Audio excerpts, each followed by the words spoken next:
Okay, so I just wanted to add a short video here, a note really about somatic practices and the role that they play in our healing journey. Um, I think there are a few misconceptions about why we do them and where they fit within this wider journey of our emotional healing.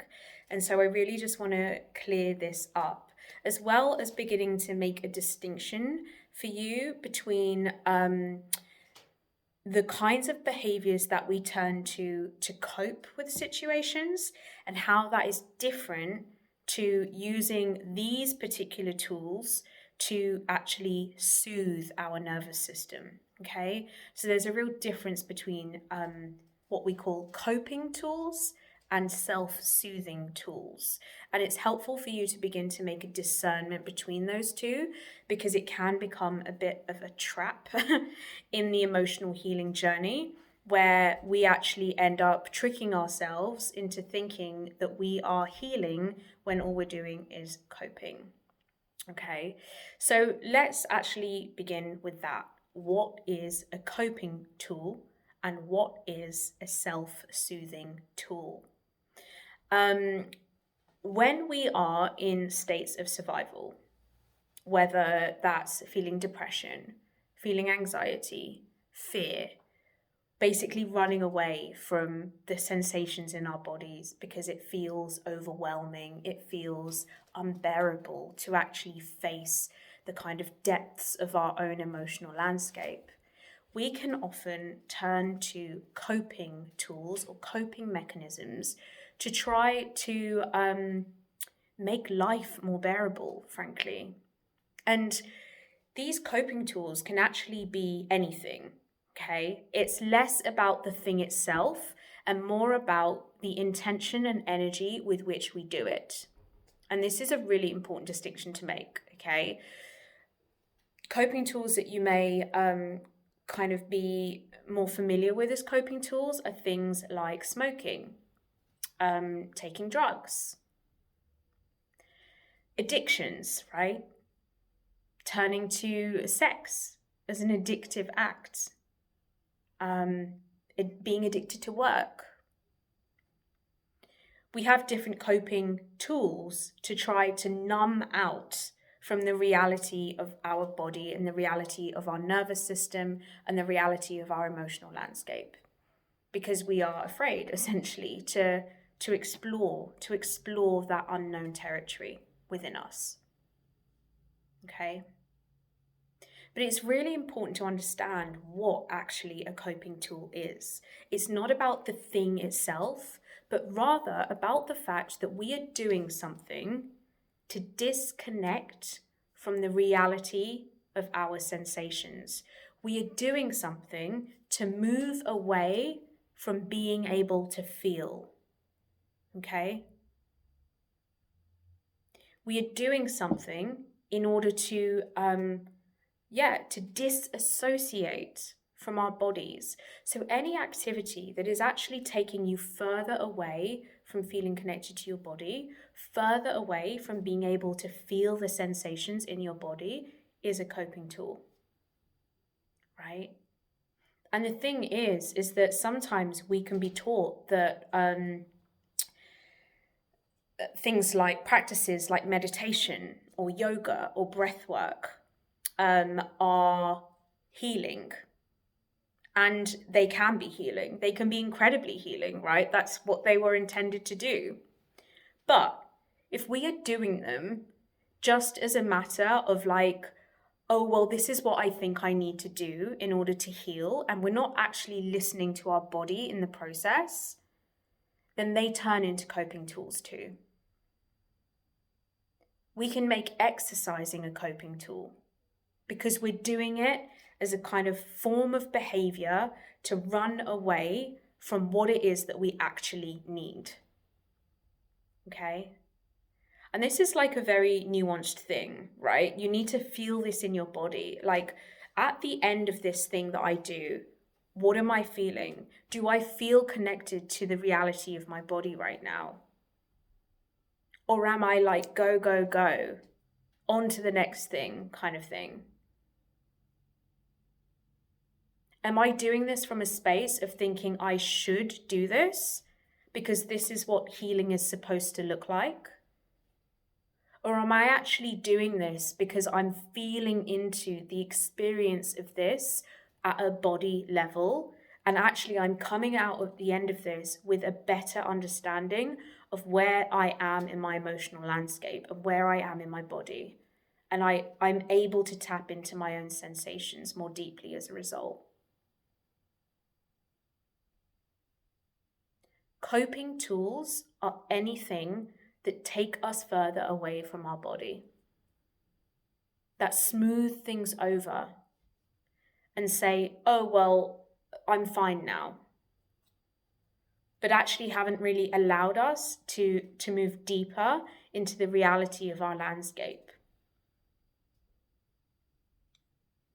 And so as such, yes, yoga can become a coping tool. It can become a coping mechanism, which actually ends up holding you back because it holds you back from actually connecting to your body.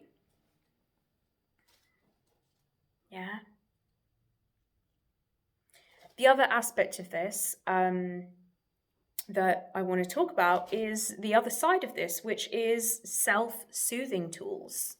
Okay, and I've spoken a bit about somatic practices, and I've given you examples of practices that I use to help me move through different states. A self-soothing tool is something that's going to help you connect to your body state and to actually feel into the reality of your body. Yeah. Self-soothing isn't about actually comforting necessarily yourself or telling yourself that everything's okay. I mean, it can be that, but at the very core of it, self-soothing is having the intention to connect to your body and let your body know that you are there and you are present and you are listening. A self-soothing tool can be as simple as hugging yourself, and tapping yourself if that feels good for you. Okay. And we often find that when we do self-soothing practices, we may experience emotional releases as a result of it. We experience a heightened awareness of where we're at in our body. We feel a bit more connected to ourselves. And we're hopefully able to help ourselves move across our emotional landscape more fluidly. We may notice that we feel a bit less stuck. We're more able to mobilize or feel some energy come back to us, right? But it's in a way that feels connected to our bodies. It's not just go, go, go. There's a sense of like centeredness. It's a very nuanced thing, but it's really important for me to bring this up as a distinction and discernment that needs to be made. Because so many people fall into this trap of thinking, oh, well, if I just do the breath work, that's what I need. And what they're actually doing is they're imposing upon their body ideas of what they think their body needs. And they haven't actually tapped into their body to figure it out from a body level. They're just like superimposing a thought and an idea onto their body, which is a form of coping, essentially, right? So yeah, this is really important for me to say. The other aspect of this that I wanted to bring up is that self-soothing tools are not the end of the road. When it comes to your healing journey, and this is something I go into great depth with in my longer container, self-soothing tools are really here to help you begin to find fluidity and fluency within the language of your own body, so that you can reach a level of self-awareness and self-understanding that gives you the capacity to be present to life. that gives you the capacity to actually start to do the healing work, where you can begin to make new choices and break away from old patterns. So the self-soothing tools are not the healing practice. They are important foundational steps towards helping you heal, towards helping you do the true, deep, lifelong transformational work. So many people stop at the self-soothing. And they think because they've done something that helps them connect back to their body, that must be the end of it now. That is not the end of it. And this is something I will kind of point you towards further down in this course. And if you choose to continue working with me, then this is something we explore deeper and deeper, because the real transformation happens after, at the point of us actually holding that intention to connect more to our bodies, so that we can build the capacity to slowly transform the way we behave and the patterns that we are holding on to and the stories that we are holding on to, which then in turn will transform your life, your relationships, your career, everything. Okay, but it's important to know the self-soothing tools, the somatic practices, this whole practice of connecting you back to your body is an extremely important stepping stone, is an extremely important lifelong practice in and of itself, but it's an important stepping stone towards doing the actual healing, transformative work. It's not the end. Okay? But the fact that you're here, the fact that you were doing this is incredible. And most people don't even get to this point, right? So celebrate yourself. Understand that this is an extremely pivotal point in your own journey, and that things are unfolding is exactly as they need to be unfolding. Okay?